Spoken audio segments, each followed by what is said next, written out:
Mark Twain was probably the most popular American celebrity of his time. What few realize is that it was an unlikely trip to the Holy Land that established his fame as an author. The most celebrated chronicler of Palestine's pre-Zionist desolation was Mark Twain, who wrote about his travels in the Holy Land in The Innocents Abroad in 1869. It is Twain's literary genius that gives us the most indelible images of the wasteland that was Palestine. Palestine sits in sackcloth and ashes. Over it broods the spell of a curse that has withered its fields and fettered its energy. Where Sodom and Gomorrah reared their domes and towers, that solemn sea now floods the plain, in whose bitter waters no living thing exists, over whose waveless surface the blistering air hangs motionless and dead, about whose borders nothing grows but weeds and scattering tufts of pain, and that treacherous fruit that promises refreshment to parching lips, but turns to ashes at the touch. Nazareth is forlorn. About that ford of Jordan, where the hosts of Israel entered the promised land with songs of rejoicing, one finds only a squalid camp of fantastic Bedouins of the desert. Jericho, the accursed, lies a moldering ruin today, even as Joshua's miracle left it more than 3,000 years ago. Bethlehem and Bethany, in their poverty and their humiliation, have nothing about them now to remind one that they once knew the high honor of the Savior's presence. The hallowed spot where the shepherds watched their flocks by night, and where the angels sang peace on earth, goodwill to men, is untenanted by any living creature and unblessed by any feature that is pleasant to the eye. Renowned Jerusalem itself, the stateliest name in history, has lost all its ancient grandeur and has become a pauper village. The riches of Solomon are no longer there to compel the admiration of visiting Oriental queens. The wonderful temple, which was the pride and the glory of Israel, is gone. The noted Sea of Galilee, where Roman fleets once rode at anchor and the disciples of the Savior sailed in their ships, was long ago deserted by the devotees of war and commerce, and its borders are a silent wilderness. Capernaum is a shapeless ruin. Magdala is the home of beggared Arabs. Bethsaida and Chorazin have vanished from the earth, and the desert places round about them where thousands of men once listened to the Savior's voice and ate the miraculous bread, sleep in the hush of a solitude that is inhabited only by birds of prey and skulking foxes. Palestine is desolate and unlovely. And why should it be otherwise? Can the curse of the deity beautify a land? Palestine is no more of this workaday world. It is sacred to poetry and tradition. It is dreamland. In Jezreel, Twain recounted the Bible's song of Deborah and Barak, and then added, "Stirring scenes like these occur in this valley no more. There is not a solitary village throughout its whole extent, not for 30 miles in either direction. There are 2 or 3 small clusters of Bedouin tents, but not a single permanent habitation.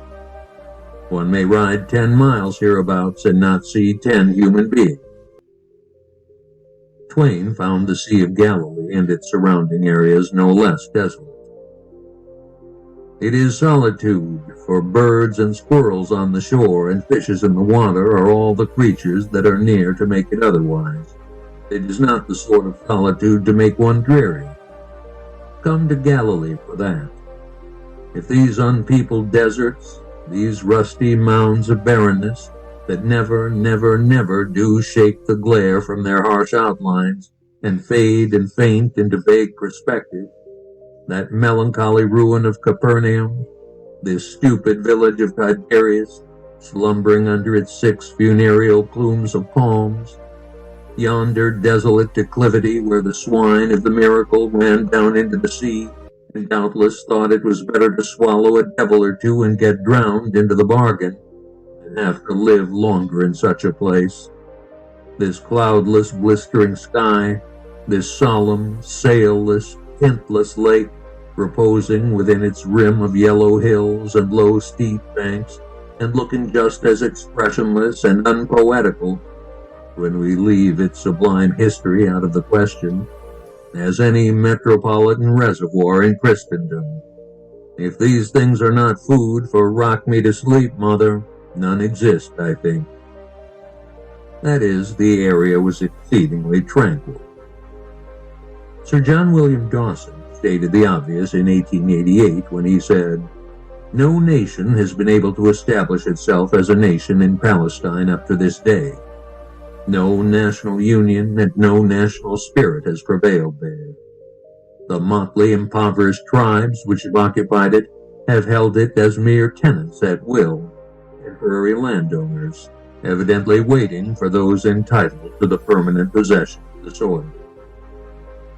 The wait would not be much longer. What seemed to rankle most, and brought out some of Twain's most biting satire, was the fanciful commentary provided by local guides eager to show the travelers sights such as the Tomb of Adam. He writes, "How touching it was, here in a land of strangers, far away from home and friends and all who cared for me, thus to discover the grave of a blood relation. True, a distant one, but still a relation." Many of Twain's 70-some fellow passengers on the trip were pious, sober-minded Protestants who frowned on Twain's gambling, drinking, smoking, and cursing. Twain poked fun at these pilgrims and their unquestioning parroting of the romanticized chronicles of Holy Land travels that he, like them, had perused in preparation for the trip. The traveler's guidebook of choice was William C. Prime's Tent Life in the Holy Land, an 1857 copy of which is displayed in the exhibit, open to a page showing an illustration of the dome structure of the Church of the Holy Sepulchre. Twain's account of Prime's purported adventures is characteristically droll. He went through this peaceful land with one hand forever on his revolver, and the other on his pocket handkerchief. Always, when he was not on the point of crying over a holy place, he was on the brink of killing an Arab. More surprising things happened to him in Palestine than ever happened to any traveler here or elsewhere. Throughout the trip, Twain highlighted the disparity between the desire of his guidebook-led companions to see what they had been promised and the reality of what was actually in front of them. The contrast reached its peak once they arrived in the Holy Land. "I must studiously and faithfully unlearn a great many things I have somehow absorbed concerning Palestine," he commented, beginning with the reality of the relatively small size of the local grapes he saw, as opposed to the enormous vines portrayed in his favorite Bible story illustrations. "I must begin a system of reduction. Like my grapes which the spies bore out of the promised land, I have got everything in Palestine on too large a scale." The word Palestine always brought to my mind a vague suggestion of a country as large as the United States. I suppose it was because I could not conceive of a small country having so large a history. Religious skeptic though Twain was, he was well schooled in the Bible.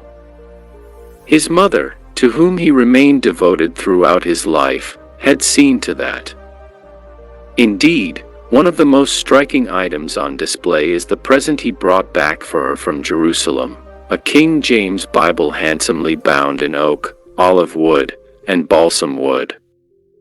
The cover, front and back, is engraved with the word Jerusalem in Hebrew, with the inscription, "Mrs. Jane Clemens, from her son, Mount Calvary, September 24, 1867.